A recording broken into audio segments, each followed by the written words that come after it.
chief national security correspondent, Jim Sciutto. He's in Manila right now in the Philippines. He has an exclusive report on that confrontation between the Chinese military and a U.S. spy plane. Jim, tell our viewers what happened. Well, if it comes down to a fundamental, potentially dangerous disagreement, though these islands are brand new, manufactured. In fact, China views them as sovereign territory. The U.S. views them as international waters, international airspace, and it demonstrates that, as it did today, by flying over them, sailing nearby them. Chinese protests getting louder, U.S. moves getting bolder. The tension there escalated. Foreign military aircraft. This is Chinese Navy. You are approaching our military alert zone. Please immediately. High above the South China Sea, the radio crackles with a stern warning. Go, go! The source of dispute appears on the horizon seemingly out of nowhere. Islands, man-made by China, hundreds of miles from its coastline. So when's the last time you went up? CNN got exclusive access to classified U.S. surveillance flights over the islands. 80 knots. The first time journalists have been allowed on an operational mission by the state-of-the-art P-8A Poseidon, America's most advanced surveillance and sub-hunting aircraft. So we've just arrived on station now above the 3 islands that are the targets of today's mission. It's these 3 islands that have been the focus of China's building in the South China Sea over recent years. China's alarming creation of entirely new territory in the South China Sea is one part of a broader military push that some fear is to challenge U.S. dominance in the region, sailing its first aircraft carrier, equipping its nuclear missiles with multiple warheads, developing missiles to destroy U.S. aircraft carriers, and now building military bases far from its shores.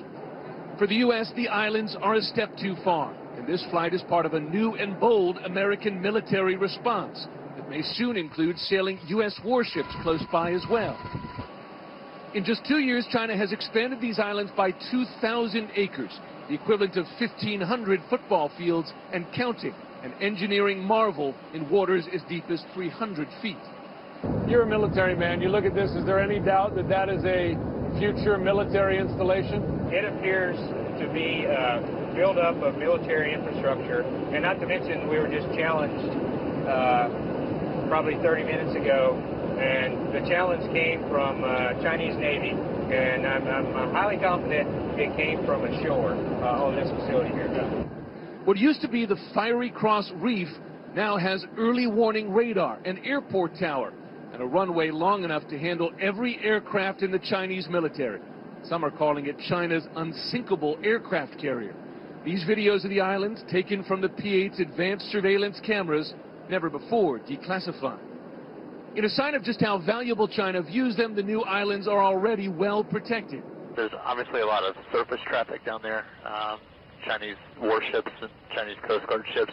We heard the proof. The Chinese Navy ordering the P-8 out of the airspace not once, not twice, but 8 times on this mission. This is the Chinese Navy. This is the Chinese Navy. Please go away quickly. And like the surveillance videos, the audio of these warnings never before shared with the public. You heard over the intercom, Chinese Navy. This is the Chinese Navy. And what was interesting is that there were also civilian aircraft. There was a Delta flight on that same frequency that when it heard that challenge, it piped into the frequency to say, what's going on? The Chinese Navy then reassuring them, but as the flight crew tells me, that can be a very nerve-wracking experience for civilian aircraft in the area. And the more China builds, we're told, the more frequently and aggressively it warns away U.S. aircraft. This is a dredger actually pumping sand from under the water on top of an area they're trying to build up land. And we see this every day.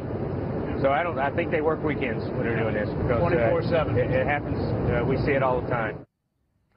Looking at these islands, you see the landing strips, you see military barracks, you see roads being built, trucks driving on those roads, and squadrons of dredgers and cargo ships adding to them every day. I have to say, Wolf, as you see them, they look like very permanent installations. It's difficult to see how, even with increased U.S. military traffic in the area, how China backs down. Jim, why the increased concern about all of this right now? Because I know there is intense concern at the highest levels of the United States government.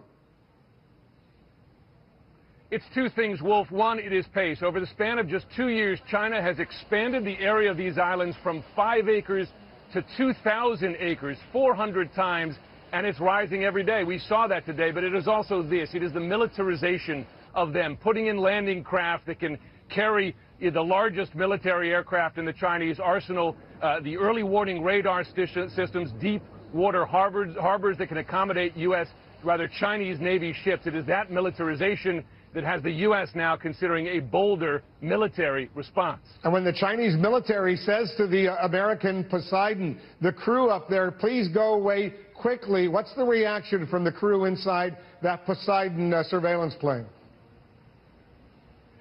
Well, they recite very calmly a script. They say that we see these as international waters, international airspace, and that the U.S. will continue peacefully. And I'll tell you, there was one instance there that when that American pilot delivered that message, I heard the frustration from the Chinese radio operator on the ground coming back simply saying, go, go, go away. You can hear the anger there. It's hard to see how this tension doesn't escalate going forward. Jim Sciutto with an exclusive report for us. Thanks very much. We're going to get reaction to that. That's coming.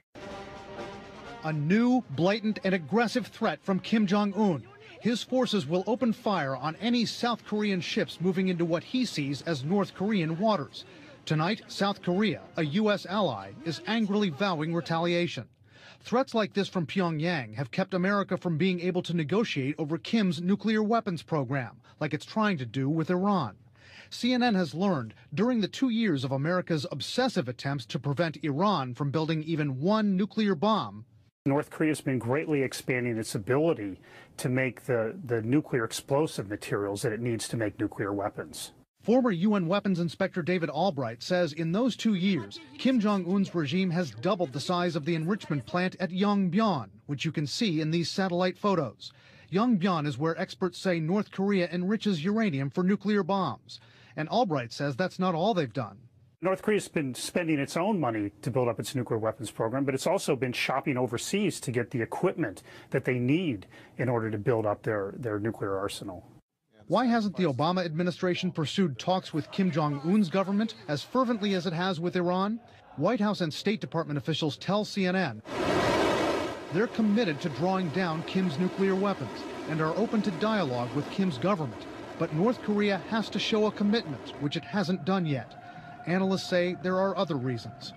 I think we have rapidly approached the point of no return over the past 5 years. This program has gained a lot of momentum over the past few years, and not much has been done to stop it. The result is ominous. Analysts say Kim's regime may well be able to fit nuclear warheads on missiles that can hit South Korea or Japan, and they're thought to be adding to their arsenal. North Korea could have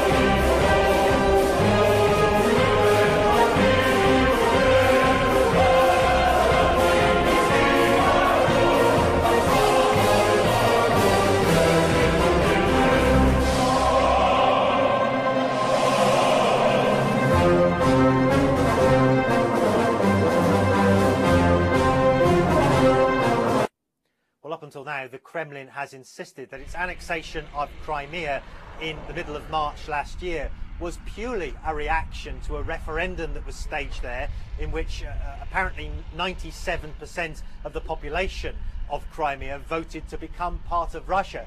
Now that position has changed. Vladimir Putin on state television as part of a documentary marking a year since Crimea became part of Russia, saying that in fact this was part of a pre-planned plan which was discussed some weeks before the referendum took place. Take a listen. I called the leaders of the special services in the Ministry of Defense to the Kremlin, and I laid the task out before them to save the life of the president of Ukraine. Otherwise, they would have just destroyed him. We readied to take him straight out of Donetsk, by land, by sea, and by air. It was the night of the 22nd to the 23rd. I said to all colleagues, We have to start working on the return of Crimea to Russia. Well, Vladimir Putin there revealing also details of a plan to evacuate Viktor Yanukovych, the ousted president of Ukraine. Up until now, there had been no details about a special forces operation that had been set in motion to extract him. It's not the first time, I have to say, that Vladimir Putin has, how shall we say, revised his idea, revised what happened in the past, the steps that have been taken. You remember on February the 27th of last year when armed men dressed in full uniform started to take over key government installations in Crimea. The word from the Kremlin back then was that these are not Russian forces, these are purely self-defense groups that have assembled ad hoc on the ground. He then subsequently admitted that they were in fact Russian regular forces sent in to back the locals. And so, again, it's not the first time that Vladimir Putin has changed his story. And I suppose it raises the question, will he change his story again over other details? For instance, the deployment of Russian forces in Ukraine, in eastern Ukraine, which he categorically denies at the moment. Will that story change in the future?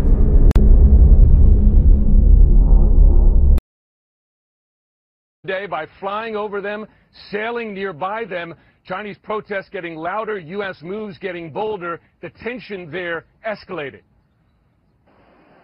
Foreign military aircraft. This is Chinese Navy. You are approaching our military alert zone. Well, if it comes down to a fundamental, potentially dangerous disagreement, though these islands are brand new, manufactured, in fact, China views them as sovereign territory. The U.S. views them as international waters, international airspace, and it demonstrates that, as it did today. But let's begin with our chief national security correspondent, Jim Sciutto. He's in Manila right now in the Philippines. He has an exclusive report on that confrontation between the Chinese military and a U.S. spy plane. Jim, tell our viewers what happened.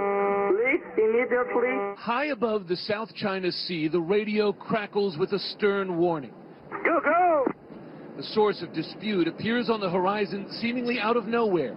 Islands, man-made by China, hundreds of miles from its coastline. So when's the last time you went up?